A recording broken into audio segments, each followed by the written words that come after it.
I got really good at walking into a room, scanning people and being like, if he starts on me, I'm going to attack his teeth, I'm going to attack his hair, or his dad's in jail, we'll go for that. I know some things about that guy's sister, that'll get brought up. You know, like the Terminator walking in, just scanning the room.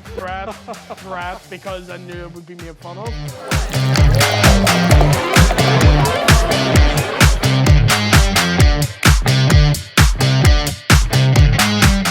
Alright guys, what's the crack? Welcome back to Pub Chats and a Pint, a podcast series sponsored by Harp, where we sit down with someone interesting from Belfast in a local pub.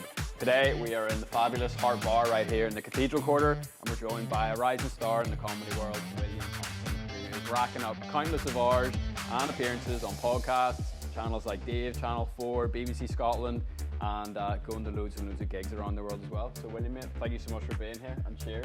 Really appreciate your time. Oh, look at this. Are we magic tricking all straight off the bat? Way to kill the intro, William, well done. Oh, we roll with it, mate. So I was getting the bus in on the way up, just going through the stuff that you sent through. I was thinking, like, when was the first time you were paid to be funny? First time? Oh God. Probably about my 8th gig in, and you get about 20 quid petrol money.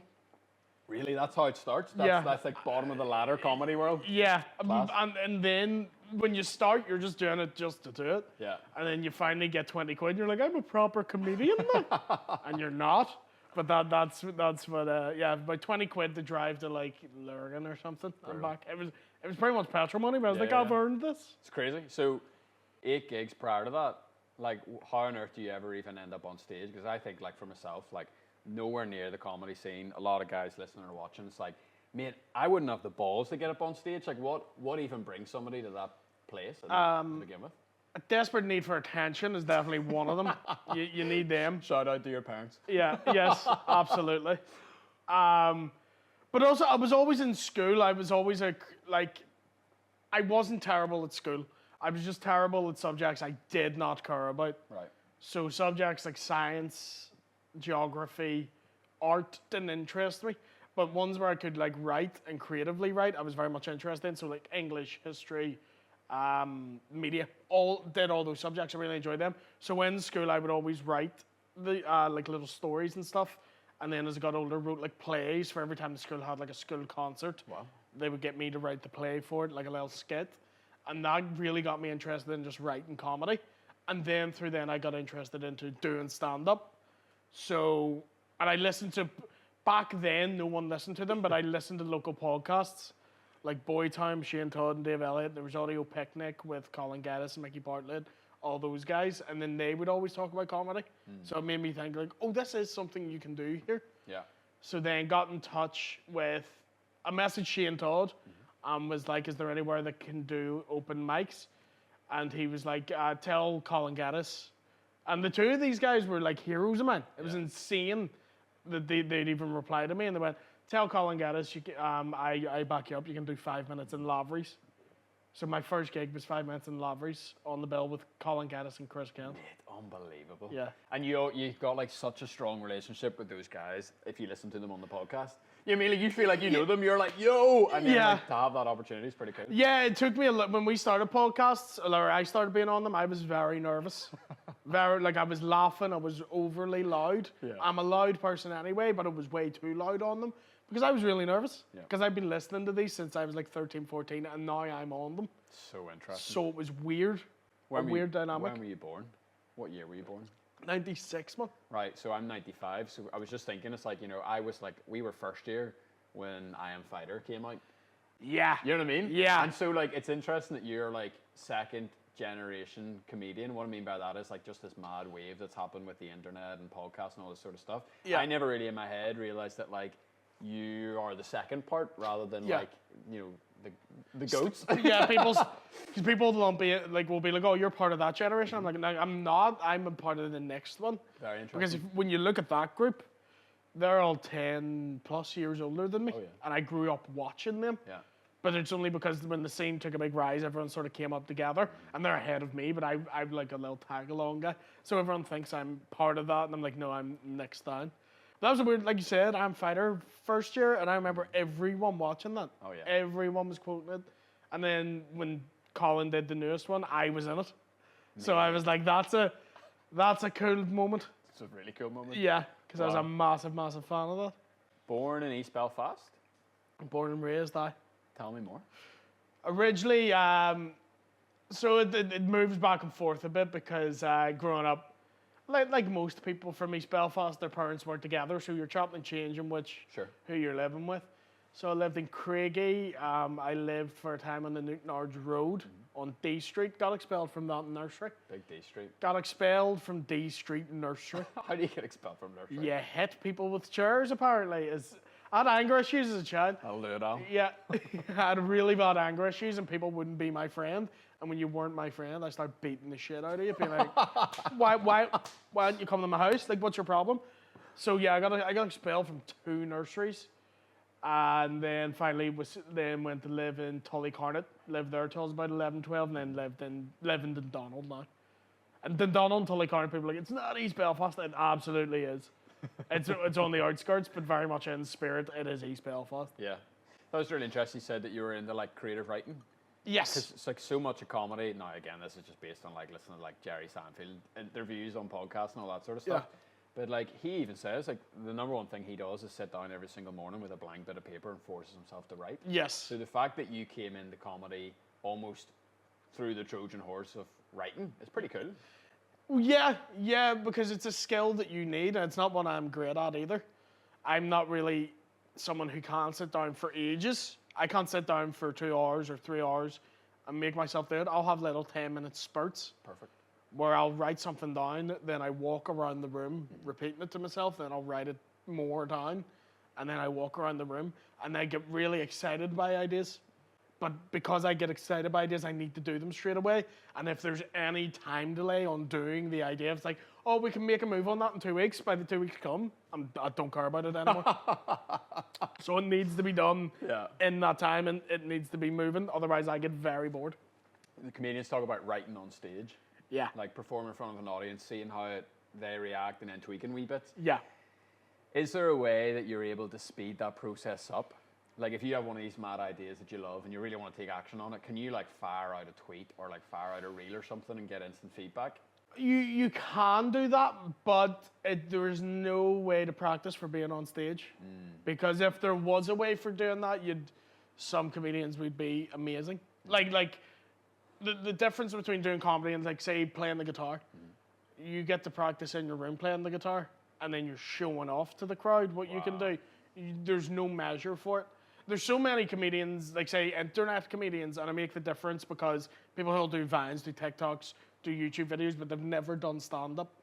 And because they'll kill it online, where a lot of the humor comes from the editing, and then they'll be like, well, I'm very funny, I can do it on stage, and then they do it on stage and they bomb. 99% of the time. I think even Bo Burnham would talk about that when he started. He was a big YouTube success and then started stand-up and he struggled. Now, he did great in the end because he's Bo Burnham, but he struggled for a while because he couldn't translate on the online to on stage. It's so different. That's really, really interesting. I never thought, because obviously, I mean, it seems so obvious when you say it, like obviously like big part of comedy's timing. If you're in the editing suite or on your phone, you can control the timing. 100%. You don't have to do it in real time. Or if you fuck something up, you fluff a line or you say the wrong thing, or you just watch it back and you go, that punchline isn't quite working. You can change that. On stage, the only feedback you get is, oh, everyone's just looking at me right now. Like I'm insane. Or they're angry that I'm wasting their time. Which you are doing. If you're not being funny, you're wasting their time. So they're very angry about that. Yeah, on stage, that's the only feedback you get is how well it goes down in the room. Mad. And that's the brutal part. How many gigs did it take you, this is a silly question in some ways, before you started feeling somewhat confident as a comedian? Oh, fuck, one. Yeah? One. One and I've done? always been way more confident in my ability than my ability is actually worth anything. I saw something, I think it was even last night, and it was like 3 traits of like highly successful people, and the first one was they've got an inflated sense of their own abilities. And I was like, that's perfect. Thanks, mate. Cheers for having me on. That only applies for me on stage. On podcasts and stuff, I think I'm terrible. Why? Very awkward on. Why do you feel way more confident on stage than? Because it's not real. On stage isn't real? On stage, it's not real. And you feel like this is more real? This is more real because this is a conversation. Interesting. Do you know what I mean? So this is me being me, essentially. Yeah. On stage, I can make up whatever. Yeah. Whatever I said happened, as far as you're concerned, happened. That's true. Do you know what I mean? Yeah. If I told you I was raised by 2 lesbians and 2 gay dudes, and we all lived in a house together, as far as you're concerned, that happened. That's the truth, yeah. Don't know why that's the scenario my mind went to, but as far as you're concerned, that happened. Whereas with this, you're more yourself, and I'm not comfortable with that. I don't like it. So, like, creative writers will talk about trying to get the reader to suspend disbelief. And that's like whenever you watch a movie or you read a book, everyone's taking part in the thing. We know this isn't real. Yeah. Whereas podcasts, they have that weird dynamic where it's like, actually, where is the line between the real and the not real? Because we're obviously here in a pub. You know, there's no patrons in here. There's no customers. There's these lights. Al's Because behind I've been the drinking a cameras. pint. Don't tell them how early this is. So this is 12 at night. Yeah. We're here at the midnight hours. So there is an element of like, this is staged, but I'm with you. Like, even in our studio, it feels like real. Like, it almost feels realer than real because there's so much intentionality behind it. Like, 2 people are coming in and we're having like a more intense conversation than you would have with the people that you know, because there's no screens, you're concentrated, there's a wee bit of urgency to push you forward. I have some pretty intense conversations in pubs, like, to be fair. Especially coming out of the toilets, being like, I love you. But yeah, I know what you mean. Do you think whenever you're on stage, it's because everybody's like agreeing that they're taking part in something that's not real and that's why it works? Not a bit.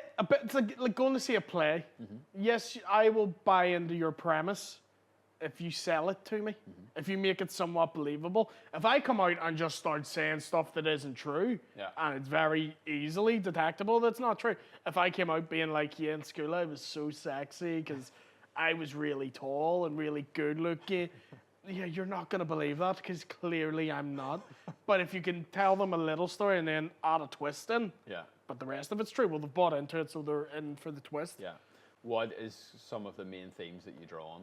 Ironically, even though I was talking about making stuff up, I'm not great at fabricating things entirely. Yeah. Some people can just create scenarios and run the story. We call those people liars. Yes. But you can be a fantastically entertaining liar. Yeah. And there's money in that. But I can't do it. I have to take something that happened, twist it a bit, or focus on one element of it. So I just draw a lot from my life. I talk about growing up in a council estate. I talk about being disabled. I talk about relationships and sex a lot. Probably too much, but it really amuses me. I always like dirty comedy.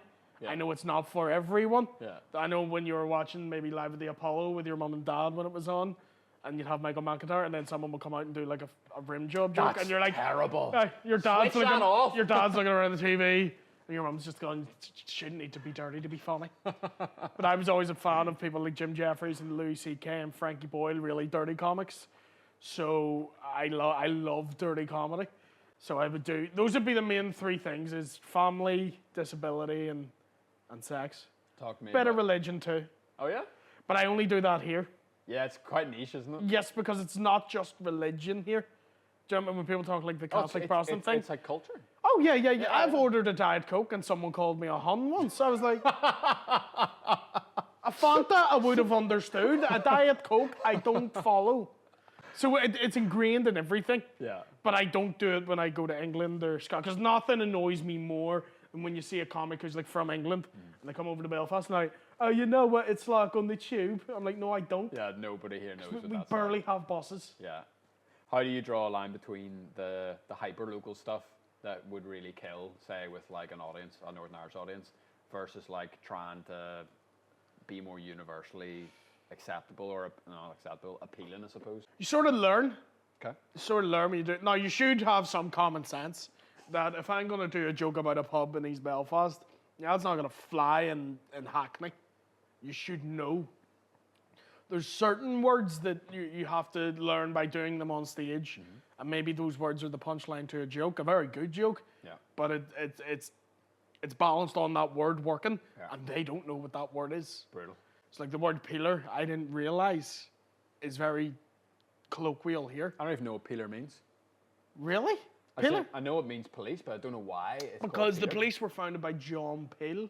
Oh, there you go. who was either Scottish or English, which made me think, oh, this will work here. But apparently it's a very local thing. They Wow. don't call them peelers. Mate, I love this job. You learn every single time you sit down. It's That could be true. That could be a lie. I don't fucking know. You could be So fabricating. I could have made that up. I trusted you. Yeah, no, well, you I said this was real. That is actually why they're called pillars. No, not John Peel, Robert Peel. Okay, Robert good Peel. fact check, There good we go. live fact check. I like It's that. one of the two. I know enough to roughly talk about yeah, things. yeah, I'm yeah. not great at like exact details. We were chatting before you came in. Why do you go for William instead of Will or Willie or whatever? Oh, if I had my choice, it would be Will. Right? Absolutely. You don't get to decide here. Who decides?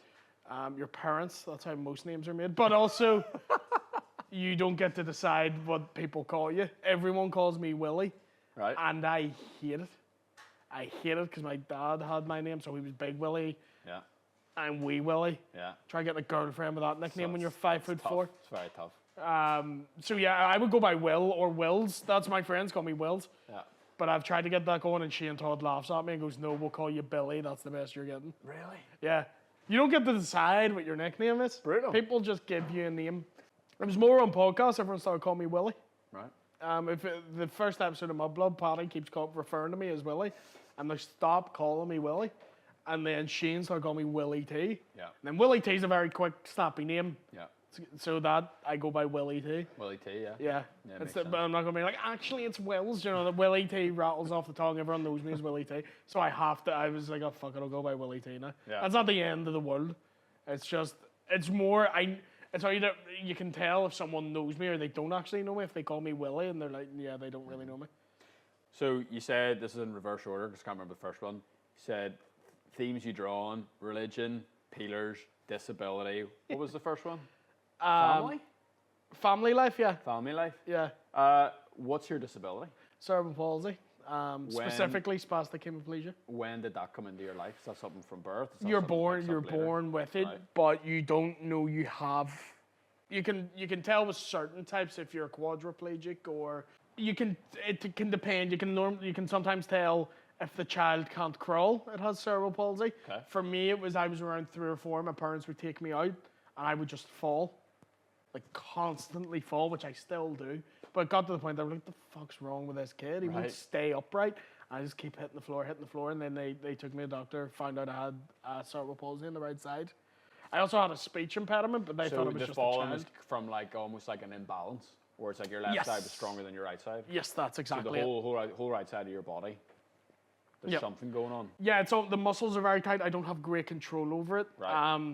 I have better. This is like I have better, not to brag, than a lot of people with cerebral palsy. Yeah. Because at the early ages, and my mum was she was like a home nurse, and also just a very strict woman. So she found out you can really help mitigate it if you treat it early. So she used to make me walk up and down the stairs for about half an hour every day. Made me go to physiotherapy, sit and do my stretches. Wow. Made me go to speech therapy, to learn how, which is why I sound like this, because I'm from a council estate in East Belfast. Realistically, I should sound a lot rougher. Yeah. So people assume I make that up because I sound like this. So I talk like this because speech therapy made me enunciate, speak clearly, so that they could Interesting. understand what I'm saying. That came in handy. Yeah. Probably. The thing is, yeah, I didn't know I had cerebral palsy until I turned 13. My parents never told me. Wow. And then I got an offer to play for the Northern Ireland cerebral palsy football team. I was like, oh, but I don't have cerebral palsy. And my mum was like, fucking, well, Happy birthday. good news and bad news. Good news is you can play for them because you absolutely have it. I was like, why did you never tell me? They were like, we never wanted, and they knew I would do this. They were right. We never wanted you to feel something and then blame your disability. Wow. Because as soon as I found out I had it, I did exactly that. It's really interesting. Yeah. Yeah, my mum is a very, very driven That's a power woman. move. on Very your on your driven mum's woman. behalf, like. Yeah. It was like Wow. a depressing Harry Potter getting that letter. Instead of you're a wizard, it's you get £100 a week. But at that age, you're like, mate, this is everything. Yeah. What's it like growing up, going through secondary school and all, East Belfast with cerebral palsy? You get any stick for it? All the time. It was easier once I found out I actually had it because I was always terrible at sport and always had this little hand right? When I'm See, not paying that's the attention. brutal part of your parents not telling you. Yeah, the hand would come up like that. So it was easier once I knew I had it because I was always behind in sports. I was never as good at sports as people. I had a really bad memory, and I still do. I have a terrible memory. It's why none of my routines are that long because I can't remember them. Nice. It's because cerebral palsy is a head injury, so it's going to affect your brain. Once I knew I had it, I became really, not defensive, but better at standing up for myself because I'm like, okay, people are going to attack me because of these reasons. Yeah. I then have to like know what to attack them on. So I got really good at walking into a room, scanning people and being like, if he starts on me, I'm going to attack his teeth. I'm going to attack his hair. I've heard his dad's in jail. We'll go for that. Do you know what I mean? And then you'll look around and be like, I know some things about that guy's sister. That'll get brought up if he starts attacking my disability. Yeah, the Terminator walking in. Just scanning the room. Threat. He's a nerd. He'll say nothing, not a threat. That's how I approached life. So I was always very defensive. Yeah. Because I knew it would be made fun of. And after a while, it stops really annoying you. I'll still get annoyed. People come and be like, oh, did you forget your helmet? I'm like, it's not even what I have.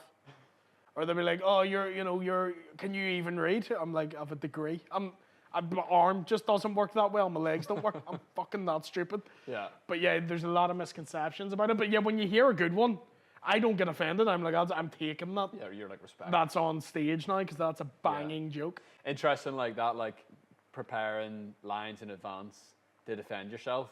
That's like good heckler training. Yeah, it's probably my best trait in stand-up, which weirdly doesn't come across on podcasts. Because no one's heckling you. Because I'm also quite... I can get Al to start just lobbing stuff at you if you want to shine real bright. Like. Also because they're my friends. Right. So I'm not going to go as mean as I go. Yeah. You're not going to go with the sister, the dad in jail. Yeah, I'm not going to be really harsh on people, but when I'm working with Pat, it's always Patty's shows are the maddest for it. Shane's podcast, or Shane's fans are very lovely, very civilized people. Yeah. Patty's are fucking mental.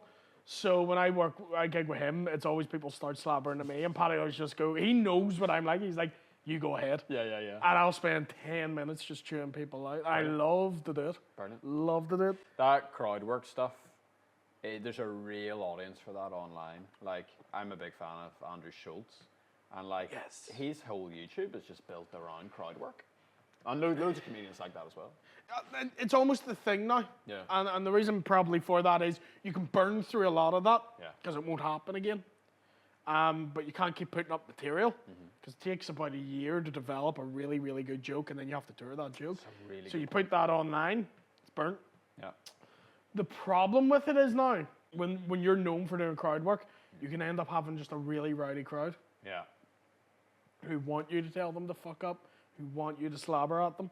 Same with podcasts. When you get a bit of a podcast crowd, they want you. They feel like they know you, so they start shouting stuff or be like, "Remember you said this?" You're like, "No, we record 3 hours every week for 2 years. I don't remember what I said in June 2020. You nutcase." Yeah. But yeah, the crowd work thing, I enjoy it, but part of me gets annoyed when I do the clips there and I put them up and I'm like, that was way funnier in the room.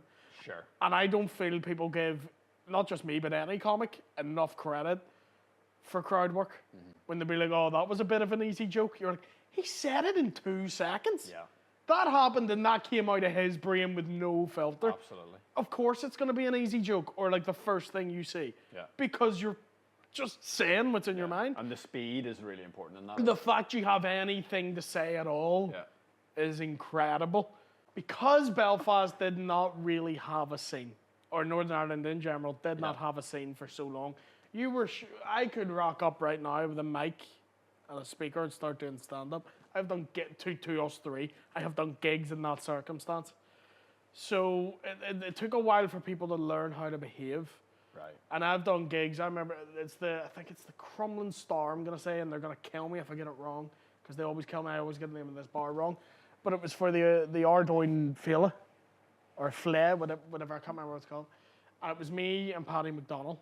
And they were like, there's about 200 people in.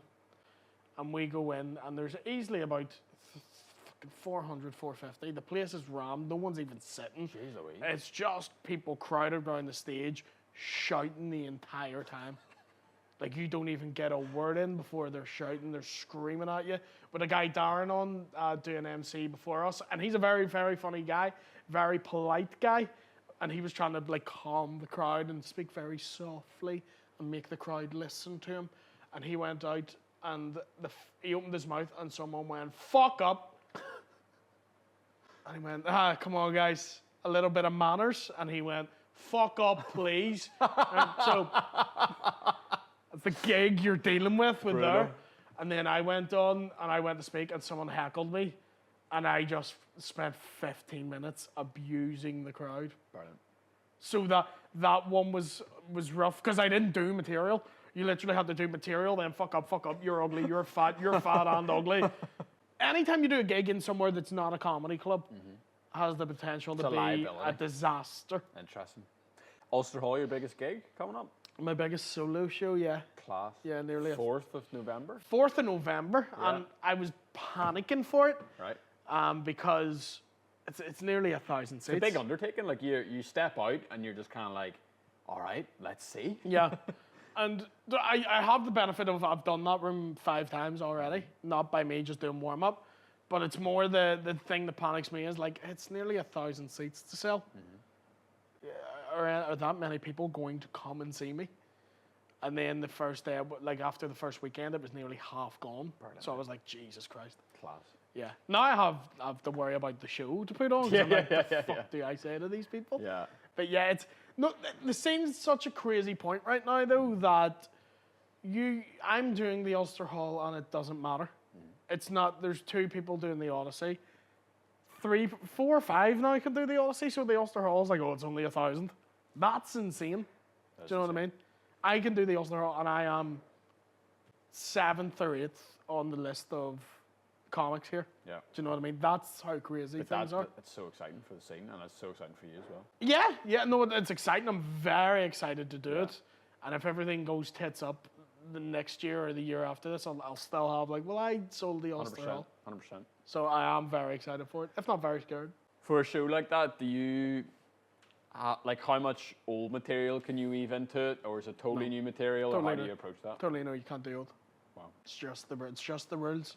You can't charge someone £20 one year, and then they come back see you the next year, say it's £20, and you're doing the same jokes. Yeah. It's not fair. So that's it. If you're charging somebody, you're just like, they have to pay for something novel and new. That's how you think about it. Yes, it's as Louis C.K. said in the podcast once. If you don't know him, don't Google him. But Louis C.K. said on a podcast once, even if they love you and then they see you do the act again, they'll still like it, but they're not coming back because they go, okay, that's all he has, that's what he does, and it's still good, it's still fun to see, but I know the act. That's a really good point. And comedy is the reverse of music. Music, you go to see someone. Yeah, that's a good point. I want the hits. Yeah. I go to see Eminem. Do not play me the new album. You play me the hits off Curtain Call. That's what I've paid 80 quid to see. Yeah. Comedy's the reverse. I go and I play the hits. The element of surprise is gone. You know where the joke's going. So that element's gone. So no one's going to laugh. They'll laugh, but it's more like, he's doing it, more than a... Laughter really takes you by... Something that really makes you laugh is something that comes out of nowhere. Or something you've built, and then it hits. Yeah. Once you know what they're going to do and how it's timed, you just can't laugh the same. It's a really good point. I don't know who the hell I was listening to, but they made the point that like that's all a laugh is. A laugh is a surprise or the release of tension. Yeah. Fascinating when you break that. It's a noise you make when you just go, oh, fuck, and you didn't expect what was going to happen. Yeah. That's exactly what it is. And that's why you can tell like a real laugh and like a fake laugh. I do material about this is because like a fake laugh, when your boss cracks a joke, you're like, oh, very good, sir. And we try to be very pretty, like, yeah. And then you really make someone laugh, and they're like, oh, fuck. Yeah, it's ugly. It's the ugliest face, and they're like spitting shit out, and there's like snatters coming out of their nose, blinding them, and they're and that's what you want. You don't want to, oh, very good. You want people being like, oh, Jesus. And they look ugly. Perfect. That's when you know you're doing well if you're on a date with someone and you can make them ugly laugh. Make them ugly. Make them ugly. Oh, I love that. That's how you know you're... That's a bar. That's how you know you're killing them. Make them ugly laugh and you're like, oh, you're flying. Yeah, that's my favourite feeling. Making someone ugly. Making someone ugly laugh when they're probably like, oh, Jesus, and they're just losing control of themselves. Yeah. That's the best. Why do you like that? Because you know it's real, and it's not even like, oh, that was kind of witty. That is I'm gonna drop everything I'm doing right now to laugh at that. It's just a good feeling. It's the highest compliment for a comedian. Isn't it? Yeah, I can't. That's the only. I don't want to be told I'm good looking. I don't want to be told I'm talented. If I can just make someone do that, I love doing that. I can't describe the feeling of you're on a stage in front of 100 people and 90 of them are ugly laughing. It's a fantastic feeling. Drugs. Yeah. Yeah. Drugs, if you could bottle that, I'd be a junkie. Yeah. Well, you basically are. Yeah, oh yeah. You keep going back for more. Yeah. Oh, you're still talking about stand-up? No, but yeah, basically, yeah, that's why you keep doing it. Yeah. God knows it's not for the money. It's okay to make a living off, but people think we're all millionaires. We're not. You don't do it for the fame. The weird idea of it. Even the small bit of recognition we get, I wouldn't call it fame, but people kind of know who we are in and around where we're from. Absolutely. I don't even like it. No, it's not. Like, no one I think if people understood, no one would want to be famous. No. No one would want to even be recognised. There are benefits. Like you go into a Boojum. Do you get a wee cheeky You want to double meat or something? A free-sided nacho chips, or you go big man. Right? Class. Yeah, you get a free Fanta lemon here and there. Okay, it's not all bad, but it is a nightmare when you're in a big place, say a big bar in town, and everyone kind of recognizes you and you just get crowded. Yeah. I don't like that. No. I don't. I'm not socially anxious, but I like to keep myself to myself. 100%. I think a lot of people can relate to that. Yeah. I'm really interested in what you said about comedy and music, how music is something that people will listen to and over again, but comedy has that element of surprise. Is there any, whether it's a podcast episode or a comedy special or a bit from a comedian that you like that you will have listened to, I'm going to say more than 3 times? Oh, there's albums, comedy albums that I listen to religiously. Hilarious and Shameless by Louis C.K. Fantastic albums. Kevin Bridges' second DVD, which is my personal favorite, is great. Frankie Boyle, The Last Days of Sodom, a great album.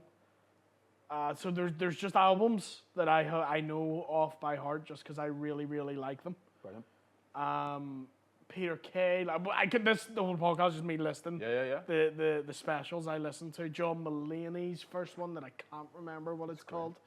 But after a while, you stop listening for the surprise element, and I'm listening to it from a work perspective. The mechanics. If I'm going, well, how did he make that work? Because it sounds like, from when you're just listening, you're like, this guy's just talking. Yeah. He's just talking, and it's funny, and it's good.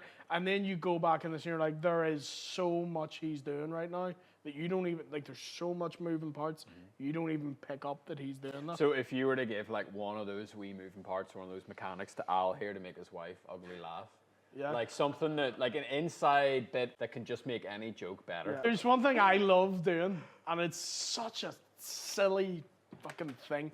I love to do it, though. I mean, it makes people think you can't actually do the thing. Right. Which, to me, is funnier than being able to do it.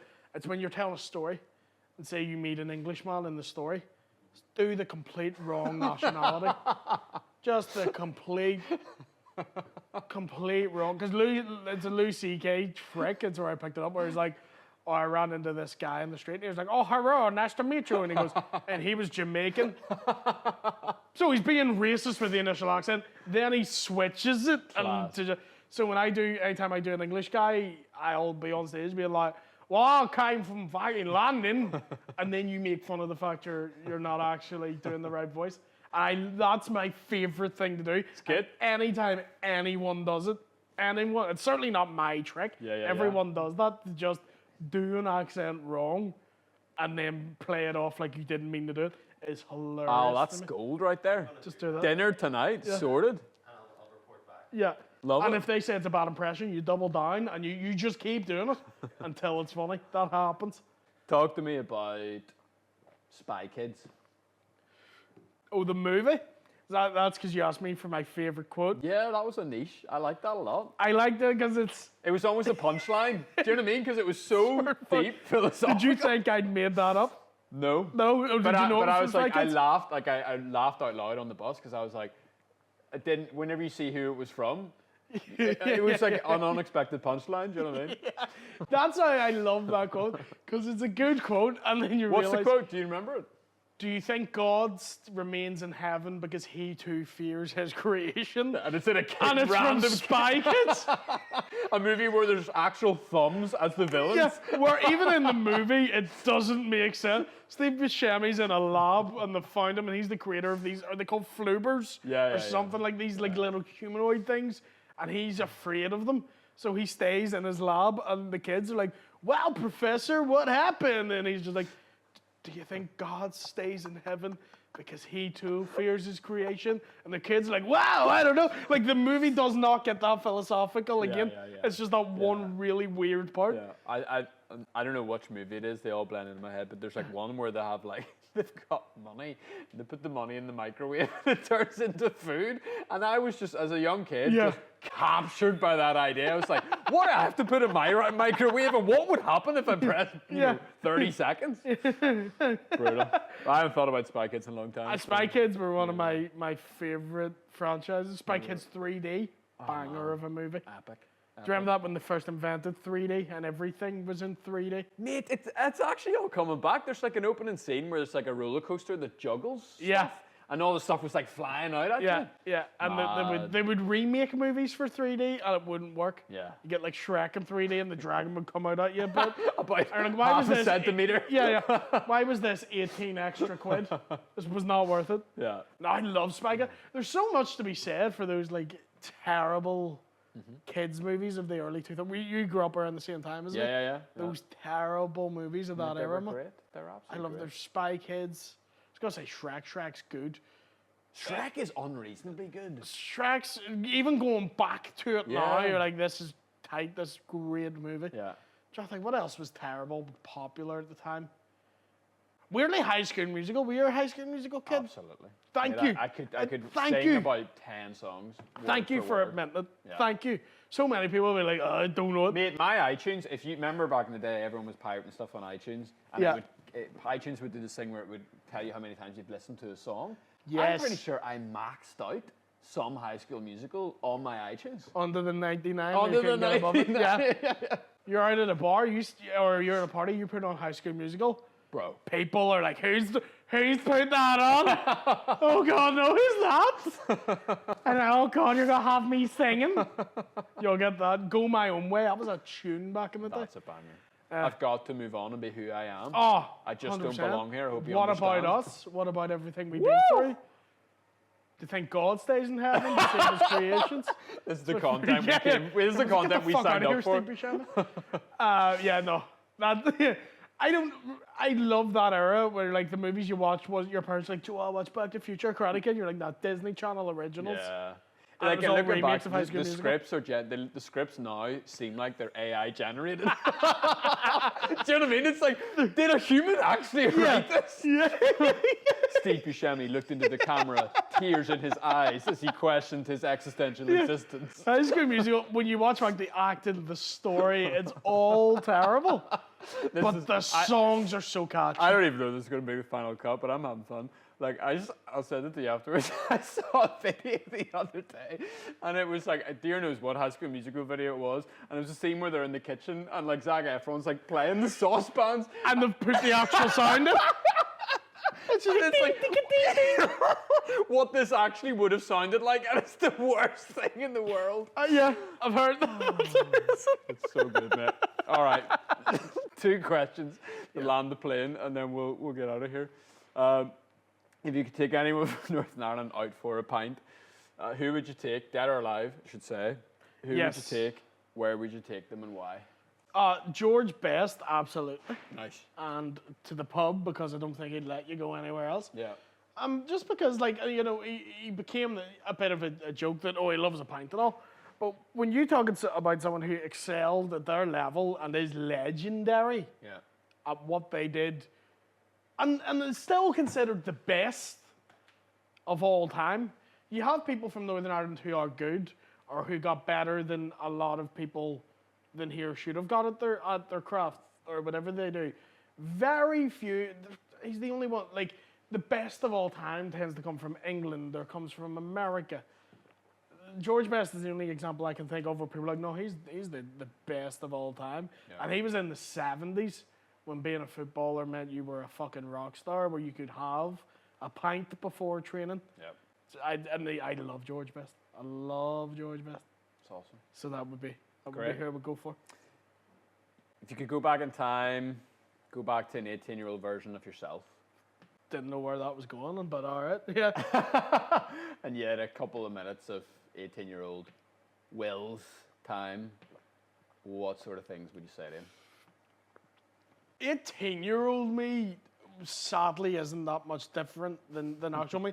I'd say don't spend your time in uni focusing on comedy and not partying. But even then, because I spent a lot of time partying, went a bit off the rails, I look back and I'm like, well, if I'd invested that time, I'd be further along than I am. But then I only developed that drive after I went mental at uni.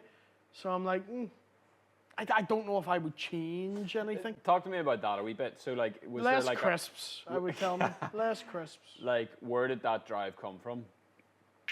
So the drive it really came from, so I lost my mum at 18, and I hadn't spoken to my dad since I was 16. Not squandered my prospects, but didn't take things seriously. I did get my degree, but I didn't really take advantage of uni.